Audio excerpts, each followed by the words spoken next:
Tara, Siap. apa kabar? Kabar baik, kabarku. Ini manggilnya apa nih? Panggil ya? Iya. Kalau bro kayaknya nggak usah. Panggil Tara aja, panggil Tara Tapi aja. nama panggilan atau nama panjangnya Lapuntara Pala hidup. Pala itu. Jadi karena kita kan ada keturunan timur, ya. Keturunan Oke. timur. Pala hidup itu adalah marga. Oh. Pala hidup itu marga. Kemudian la itu kalau kita di muslim ya, itu namanya la ilaha illallah. Oh. Nah, la ilaha illallah. Kemudian pala hidup itu marga saya. Hmm. Nah, Tara itu karena dulu ayah pengennya kita jadi tentara, Bang. Ada sejarahnya semua namanya ya. Tapi kita nggak jadi tentara gitu ya. Tapi memang kalau Tara biasanya identik sama perempuan yang cewek ya. Tara ya. Ada juga sih yang cowok, tapi memang jarang. Memang saya lebih enak dipanggil Tara. Ya. Tapi kalau digabungin jadi Lapuntara tuh ya lihat kesannya tuh Iya. wah juga sih Lapuntara gitu. Majapahit ya. Oke, Tara sekarang kesibukannya apa nih?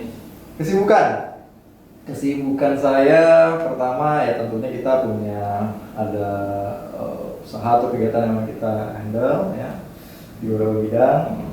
Kedua ya kita juga kebetulan aktif untuk di bidang sosial juga.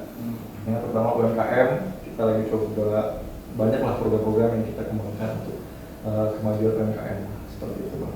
Lumayan padat juga kegiatannya berarti Iya. ya. Oke, sedikit kita mungkin harus bahas sedikit flashback ya. Iya. Jadi sekolahnya dulu sudah di Batam juga ya. Saya sekolah di Batam, ya, kemudian lanjut lagi sih memang sedikit keluar gitu. Keluar kota, keluar negeri. Jauh ya, keluar negeri itu. Keluar negeri ya. Jadi dulu setelah tamat sekolah langsung keluar negeri. Tamat sekolah, sekolah SMA ya, kemudian Hmm. saya lanjut ke universitas lokal yang ada di Batam, Poltek Batam. Oh, Poltek, Saya selesaikan di sana, kemudian dari sana Lanjut. saya lanjut gitu. Jadi begitu saya wisuda, 10 hari setelah saya wisuda saya langsung berangkat. Itu jalur beasiswa. Itu jalur beasiswa, ada Oh. persiapan studi ke luar negeri dari Kementerian Pendidikan. Di Hmm. pada itu kita ikut seleksi. Saya pun nggak Oke. berharap juga Bang sebenarnya untuk ke sana, tapi ya syukur ada jalan ya. Akhirnya ya kita lah salah satu yang terpilih untuk ke Taiwan pada waktu itu untuk melanjutkan studi luar negeri. Iya. Mungkin juga bisa dibantu di sharing ya, Iya. Tara. Hmm. Bagaimana caranya nih untuk yang mungkin bagi adik-adik kita yang Iya. juga mau kuliah di luar negeri, Betul. tapi mungkin dia tidak tahu cara atau ilmunya supaya Iya. dapat jalur beasiswa seperti itu untuk luar negeri. Bagaimana itu supaya kita punya knowledge untuk tahu gimana cara kita bisa dapat beasiswa ke luar negeri Oke. itu? Jadi udah sangat gampang ya teman-teman ya untuk mendapatkan informasi itu bisa searching juga di Google, terus bisa follow Instagram apa namanya beasiswa luar negeri. Juga teman-teman harus mempersiapkan ya tentunya beberapa dokumen persiapan seperti IELTS, TOEFL dan lain sebagainya yang memang perlu disiapkan sebelum kita berangkat. Kemudian sudah dipastikan misalnya dari SMA mulai ke bagian karir ya, biasa sekolah tuh punya guru BK namanya gitu. Untuk coba diskusi minat kita mau kemana dan lain-lain gitu. Terus kemudian pilih jurusan yang tepat seperti itu. Untuk informasi tentunya kalau di zaman sekarang Kementerian Pendidikan, Kementerian Desa dan Teknologi itu sudah banyak sekali Bang informasi tentang kuliah ke luar negeri ya, dan juga bagi kerjasama kampus-kampus baik lokal maupun yang dari luar untuk memang mereka mencari student-student atau mahasiswa dari Indonesia gitu untuk yang mau kuliah ke sana. Dan untuk scholarship juga mereka banyak menawarkan beasiswa yang cukup lumayan, bahkan di sana juga kita bisa sambil kerja kalau misalnya teman-teman mau seperti itu. Ya banyak sih Bang opportunity yang bisa kita ini. Dari sisi sekarang dari kampus-kampus juga Iya. ngasih informasi juga ya kalau Iya. untuk jalur beasiswanya Betul. sini gitu ya. Betul. Jadi banyak sekali teman-teman kita atau yang memang sudah keluar negeri itu informasi yang didapat tuh memang purely dari kampus juga dari informasi dari sekolah. Berarti untuk informasinya bisa lebih gampang didapat nih kalau sekarang ya. Iya. Banyak juga di LinkedIn kalau bisa dibuka itu ada biasanya seleb-selebgram ya, seleb LinkedIn yang memang dia nge-share tentang beasiswa, gimana, how to find it, bagaimana cara pendaftarannya, how to apply. Tapi memang yang perlu teman-teman ketahui, pendaftaran di luar negeri itu punya dua momen. Pertama adalah spring semester dan juga fall semester. Nah, spring itu musim semi, fall itu musim gugur. Cuma dua itu biasanya. Nah, jadi pastikan kalau teman-teman mau masuk di fall itu di bulan September, kalau nggak Oktober akhir tahun. Nah, pastikan teman-teman udah dari Januari tuh udah mulai persiapan semuanya dan lain sebagainya gitu. Untuk teman-teman bisa ngejar pendaftaran di bulan fall di tahun yang mana teman-teman juga mau belajar kayak gitu. Dan during itu teman-teman harus mempersiapkan dokumen-dokumen tentunya ya, misalnya dokumen TOEFL, IELTS, persiapan berangkat dan sebagainya itu juga teman-teman harus persiapkan. Memang judulnya tuh beasiswa, tapi tentunya ada ini ya biaya juga yang harus dikeluarkan untuk selama proses tersebut seperti itu. Tapi jangan khawatir karena yang namanya kuliah luar negeri itu sebenarnya lebih gampang daripada kita kuliah di Indonesia. Oh iya. Bahkan kita tuh pengen aja gitu karena negara kita kan terlihat nih negara berkembang ya. Jadi banyak banget negara-negara maju itu yang pengen untuk mendapatkan student dari negara berkembang ini, salah satunya Indonesia, Malaysia, Filipina dan sebagainya tuh mereka sangat butuh kita dari ASEAN ini. Sehingga banyak sekali penawaran-penawaran kerjasama, penawaran-penawaran beasiswa yang memang mereka buka gitu. Ini jadi momentum juga buat adik-adik yang memang mau keluar negeri. Ketika kalian sudah sampai luar negeri ya maksimalkan potensi itu gitu. Jadi jangan pula nanti udah sampai luar negeri ya nggak bisa mengikuti momen main-main aja dan sebagainya ya susah juga gitu ya. Maksimalkan selama harus serius gitu betul. Kemudian setelah itu baru pikirkan setelah lulus mau ngapain gitu. Apakah mau tetap di luar negeri dengan bekerja atau mau lanjut lagi sekolah lagi di sana atau mau pulang di Indonesia. Pulang pun nggak mau ngapain gitu, harus pikirkan gitu. Ada step by stepnya gitu. Itu kemarin di Taiwan apa sih nama kampusnya? Saya dulu di Kunshan University, itu kampus private school di daerah Tainan itu di selatan. Kalau di Indonesia itu kayak Jogjanya Taiwan. Jadi memang daerah pendidikan. Daerah pendidikan banyak student dari kampus-kampus. Itu juga dulu dia bekas ibu kota sebelum di Taipei di Tainan. Kemudian banyak makanan-makanan yang murah, karena banyak student di sana. Ya jadi cukup. Berapa lama kemarin di sana? Saya sekitar 2 tahun 3 tahun lah. 3 tahun berarti bahasa Taiwannya udah lumayan tuh ya. Buat beli barang, beli makanan oke lah.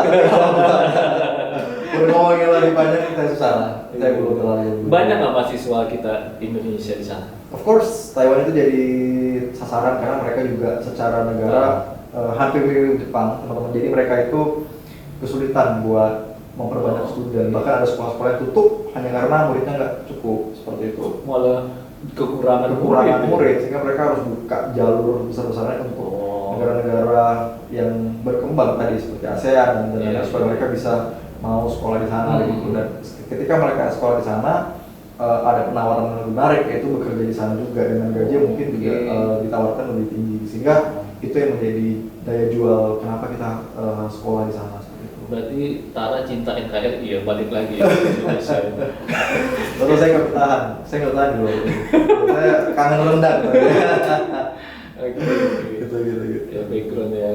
Iya. Jurusan luar negeri. Iya. Sebenarnya gini, yang bukan keren-kerenan sih di luar negeri itu kita belajar lebih tough aja sih bang. Misalnya kita kalau di Indonesia itu, sebenarnya kalau dibandingkan dengan kampus di Indonesia, UI, ITB, UGM itu lebih bagus juga. Bahkan mereka juga lebih punya standar belajar yang bagus. Tapi yang membedakan adalah antara mahasiswa di Indonesia dengan mahasiswa di luar adalah bagaimana kita bisa survive di daerah yang kita tuh nggak tahu, itu tuh nggak ada orang yang kita kenal. Misalnya sebagai muslim kita mau sholat pun di sana masjid cuma ada 5 kalau nggak 6 di satu negara ya gitu ya. Terus kemudian finding makanan halal, misalkan hal-hal seperti itu juga jadi tantangan gitu. Terus kita ketemu orang-orang yang bahasanya beda, mukanya beda, obrolannya beda, candaannya beda. Jadi itu yang melatih kita buat lebih fleksibel sih sebenarnya di negara-negara yang seperti itu. Gitu. Terus nyari tambahan juga dengan kerja sampingan. Juga. Ada betul. Ada teman-teman kita yang juga. Jadi dulu Tara apa sampingannya? Oh ya. Saya nggak sampingan sih ya. Memang profesor itu kan di Taiwan itu dana riset yang dikeluarkan, misalnya kalau di sini APBN ya, itu sekitar Iya, iya. 10% dari APBN untuk dana riset. Sehingga profesor itu mendapatkan proyek-proyek dari pemerintah, dari negara untuk Proyek melakukan penelitian research. ya? Iya, proyek penelitian. Nah, kita lah sebagai student yang memang membantu mereka seperti itu untuk melakukan proyek tersebut. Ya, pastinya ada take and give lah dari situ kan. Ada apa yang kita dapatkan dari situ. Ya, tapi untuk teman-teman juga ya, kadang yang penting kita harus tahu juga kan, tinggal di negara orang kita harus patuh juga dengan tata tertibnya, mengikuti peraturan yang ada di sana. Ya seperti misalnya kita tinggal di atau kita numpang di rumah orang lah, kita harus Iya. tahu tata tertib dan Betul. sejenisnya seperti itu sih. Oke. Gitu ya. Tadi udah disampaikan juga Ya. kegiatannya salah satunya juga termasuk sebagai pegiat UMKM di Kota Batam. juga ya. Apa siap. nih yang menjadi, kalau Tara lihat sekarang UMKM di Kota Batam ini apa sih yang menjadi kendala bagi UMKM ini untuk dia bisa berkembang dan lebih maju lagi, itu apa sih kendala mereka sekarang? Oke, sederhana ya, kalau kita bicara UMKM, artinya kita bicara kan dari namanya ya, UMKM, usaha mikro kecil menengah gitu ya. Rata-rata teman-teman UMKM ini yang ada di Batam, mereka adalah para pelaku atau usaha yang memang sudden, tiba-tiba gitu. Mungkin ibu-ibu yang suaminya kerja, kemudian di rumah boring, ngapain, mulai tuh ke dapur, pecah-pecahin telur, gabung-gabungin tepung, jadi kue, enak juga dijual, kebanyakan kayak gitu.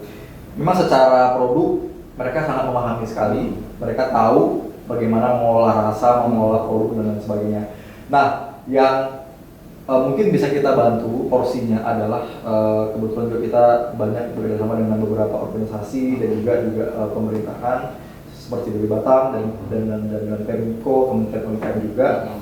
Kita tuh mau bantu teman-teman UMKM itu agar lebih scale up seperti itu. So mereka itu nggak cuma berada di taraf yang mana mereka jual barang kemudian mereka laku, mereka dapat keuntungan. Ya, itu basic ekonomi ya gitu, itu basic jual beli memang seperti itu. Tapi yang memang perlu kita tingkatkan adalah bagaimana usaha ini bisa long last, bisa lebih lama seperti itu. Dengan cara apa ya, kita merubah standar dari bagaimana dia berpackaging, legalitas, kemudian bagaimana bisa mereka mengemas makanannya, marketingnya juga, dan juga yang tidak kalah penting adalah mindset dari owner-owner UMKM ini yang perlu kita coba kita buka pemahaman. Mereka tuh artinya mereka sudah dianggap sebagai pebisnis, sehingga makanya pebisnis itu juga harus berani mengeluarkan modal dan berugi juga. Once mereka sudah berani melakukan hal tersebut, ya saya anggap mereka sudah bisa scale up kayak gitu. Karena beberapa teman-teman UMKM kita ada juga yang masih takut-takut nih buat memang mengeluarkan modal. Kalau saya mengeluarkan sekian, berapa yang harus saya dapat? Nah itu betul, memang betul secara perhitungan seperti itu. Tapi tidak mudah untuk kita juga langsung mendapatkan keuntungan ketika kita mengeluarkan sesuatu gitu. Ada cara-cara tertentu yang mungkin kita cara mainnya itu berbeda di level-level yang berbeda. Nah, makanya kita bekerjasama dengan para profesional juga di bidangnya, sehingga bagaimana UMKM ini bisa lebih sustain gitu. Saya nggak mau UMKM itu memang menjamur sekali seperti banyakkan jual-jualan pada umumnya, tapi yang membedakan adalah bagaimana mereka ketika buka warung, ketika buka dagangan, ketika jualan itu laku gitu dan lama gitu. Syukur-syukur bisa membiayai, bisa survive, dan syukur-syukur bisa membiayai diri mereka sendiri, keluarga, anak-anak mereka bisa sekolah dari jualan itu. Nah itu ya tujuan itu seperti itu semua. Oke, jadi kalau misalnya UMKM di Kota Batam ini Tara lihat sendiri, pemerintah juga sudah berupaya untuk mendorong juga ya supaya tetap bisa berkembang dan bertahan, survive dan lebih maju ke depannya juga, begitu ya? Iya, kita apresiasi lah pemerintah daerah kita, baik daerah maupun pusat ya, terutama BP Batam juga sangat concern dengan UMKM. Mereka akhirnya juga ada upaya untuk melakukan proses perapihan di beberapa titik yang ada di Batam, ya, terutama yang ada di Nagoya untuk coba memberikan ruang bagi para UMKM untuk bisa berjualan, bahasa seperti itu. Dan juga dari Kementerian UMKM juga kemarin datang untuk melihat lokasi tersebut, dan kita cukup optimis dengan banyaknya perhatian khusus dari pemerintah terhadap UMKM ini. Dan bagi kita juga sebagai pihak eksternal ya, kita anggap seperti itu, kita membantu dari sisi penetrasi yang mungkin di luar dari birokrasi. Jadi teman-teman UMKM kita bisa main cepat di sisi-sisi yang mungkin kita bisa bantu untuk kita rapihkan ya, dari legalitas, kemudian dari segi marketing, dari segi packaging dan segala macam kita main di situ. Tapi untuk regulasi dan segala macam pemerintah sudah sangat ikut andil bang. Ya memang tidak banyak yang mau berproses seperti ini. Yeah. Karena kalau kita ngomongin UMKM mungkin secara angka kecil, secara pendapatan kecil, capeknya luar biasa. Tapi memang niat kita kalau membantu orang, bagaimana kita juga bisa untuk memberikan waktu, tenaga pikiran kita ke UMKM, ya saya rasa ini juga bisa menjadi amalan lah buat kita untuk bisa lebih ini kan apa namanya, ya membantu sesama lah gitu. Kita anggap sedekah lah kan seperti itu. Ya. Tapi UMKM ini juga membuka lapangan kerja juga loh, membantu betul juga ya kan? Betul. Iya, iya. Jadi secara multiplier effect, teman-teman yang mungkin dalam kata lain saat ini masih menganggur sangat terbantu dengan UMKM ini. Jadi tenaga-tenaga kerja profesional, tenaga-tenaga kerja terlatih, terdidik bisa diserap langsung directly oleh UMKM. Oke, udah lumayan dalam nih kita bahas UMKM ya kan. Kita geser dikit nih. Gimana tuh? Kita masuk ke ranah politik. Oh ini politik ya. Oke, apa tuh yang mau dibahas? Katanya udah mulai masuk partai nih katanya saya. Oh ini. Iya betul ya. Partai itu kita dari zaman dulu memang terdorong lah gitu untuk main dengan kanda-kanda itu ya. Oke. Tentu bang. Jadi partai itu kita kebetulan hobi. Ya saya anggap ini hobi lah ya. Minat saya di politik dan saya juga secara sah dan sadar bergabung dengan satu partai politik ya. Logo yang mana nih? Yang logonya yang mana nih? Logo yang biru ya, yang ada bintangnya gitu. Oh, okay. Logo Mercy itu ya. Logo Mercy. Jadi memang kita lihat arah visi misinya. Demokrat lah intinya. Betul, sebut merek kayak gitu ya. Jadi arah visi misinya jelas. Kita ikuti bagaimana proses perkembangan politik yang ada saat ini.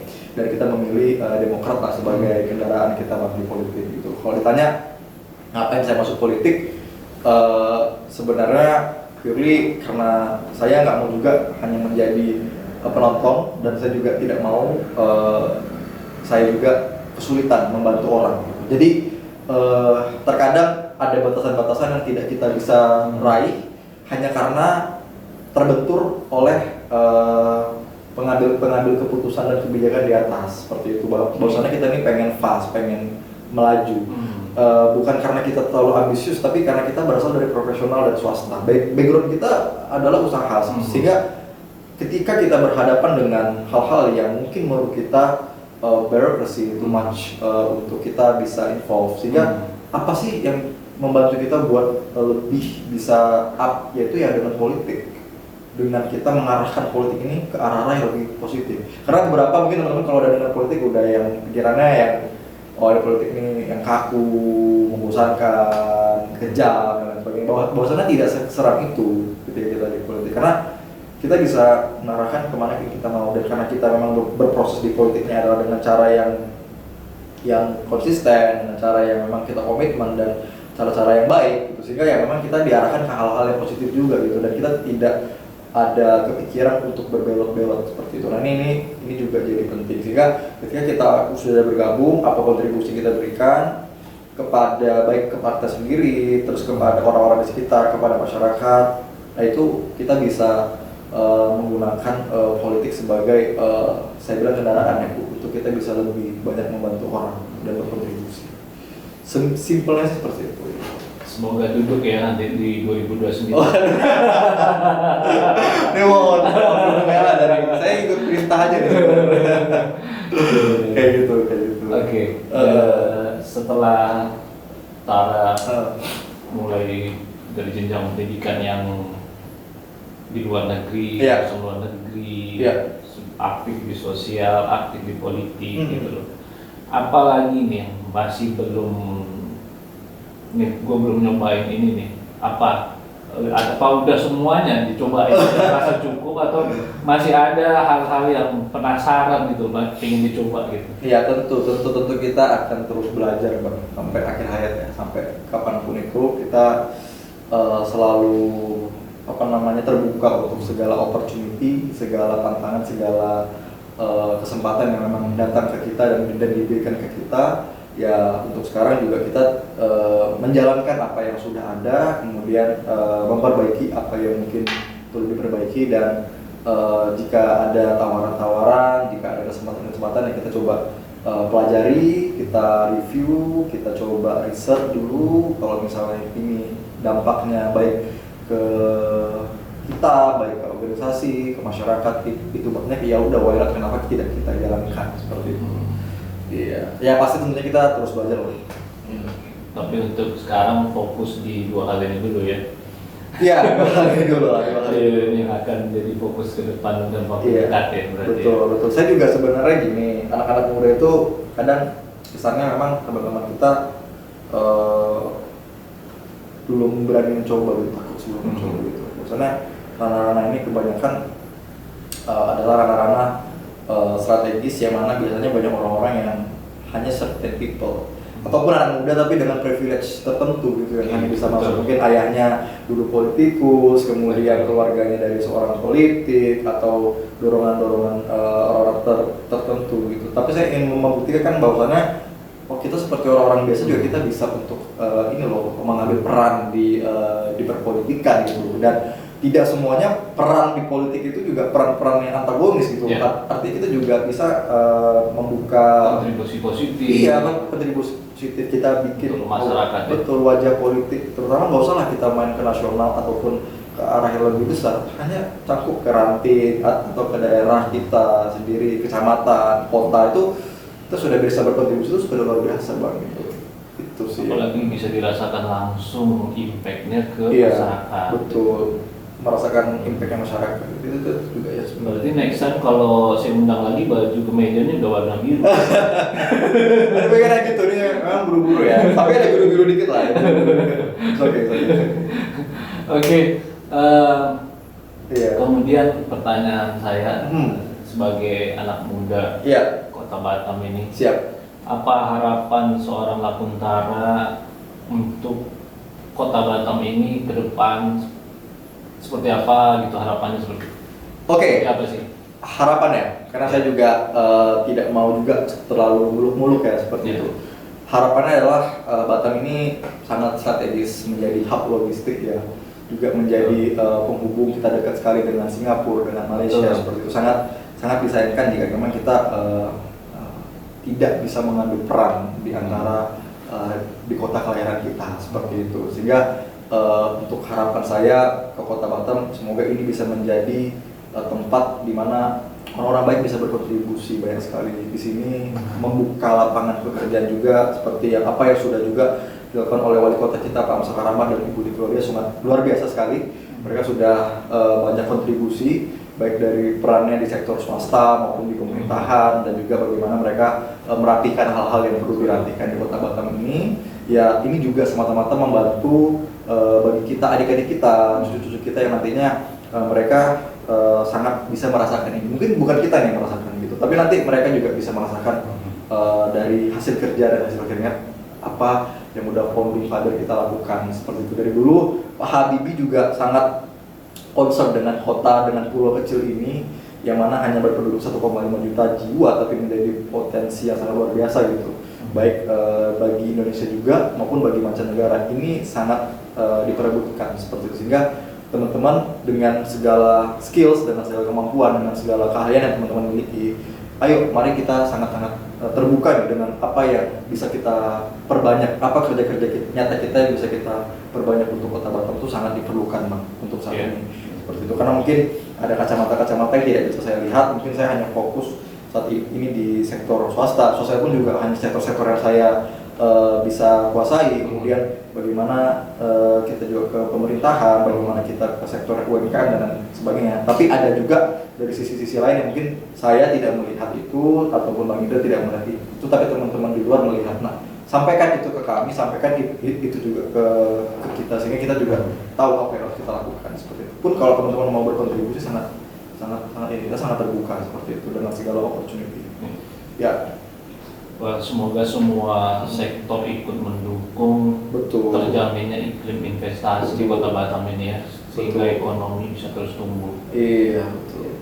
Jadi dan juga yang mau saya tekankan adalah optimisme teman-teman kita. Oke, kita tahu kondisi saat ini memang sangat mengkhawatirkan, tapi memang dari segi optimisme juga kita harus selalu optimis ya dengan apa yang kita lakukan, kemudian bagaimana kita melakukan forecasting, eskalasi juga pergerakan kita juga harus kita pikirkan, sehingga membuat training ya untuk kita membuat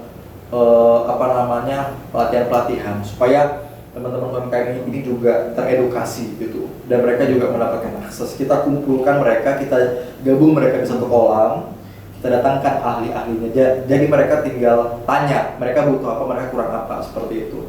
Secara makanan enak, bisa dimakan, bisa gitu.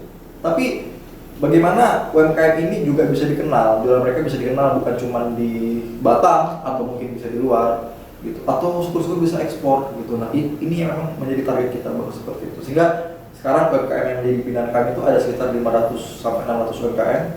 Memang kita purely close dengan mereka, kita dekat dengan mereka, dan kita bahkan ya pun kalau sebuntu-buntunya saya belum bisa membantu, saya belilah makanan mereka, jajanan mereka seperti itu supaya mereka juga senang kan. Oke.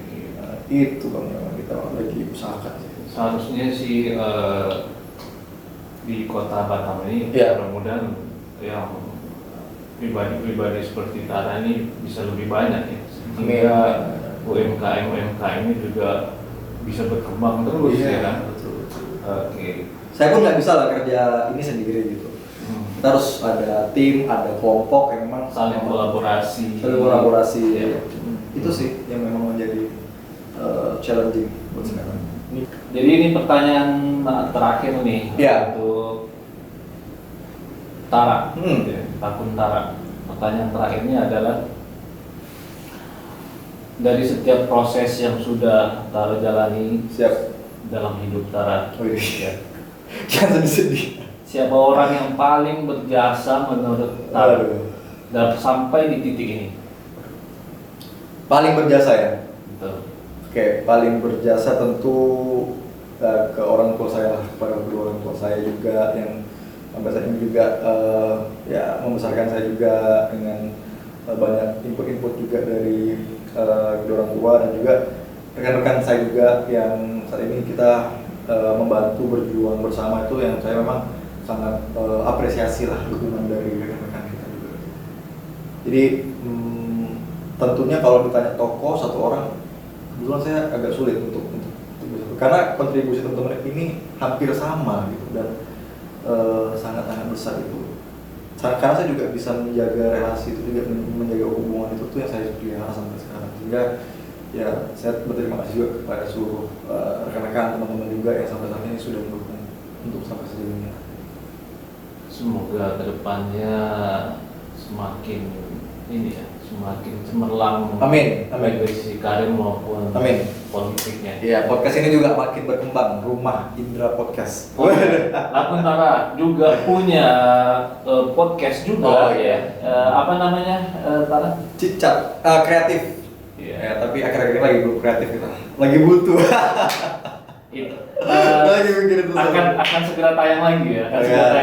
Dengan narasumber terupdate tentunya ya. Narasumber yang sangat keren-keren tentunya. Ya. Nanti kita nextnya bisa jadi kita undang lagi nih Tara nih dengan tema yang berbeda mungkin ya. Betul, harus. Oke, dari Rumah Indra, terima kasih atas waktu dan kedatangannya di sini. Sukses terus. Amin. Dan tetap semangat. Siap. Thank you. Luar biasa. Thank you. Bye bye.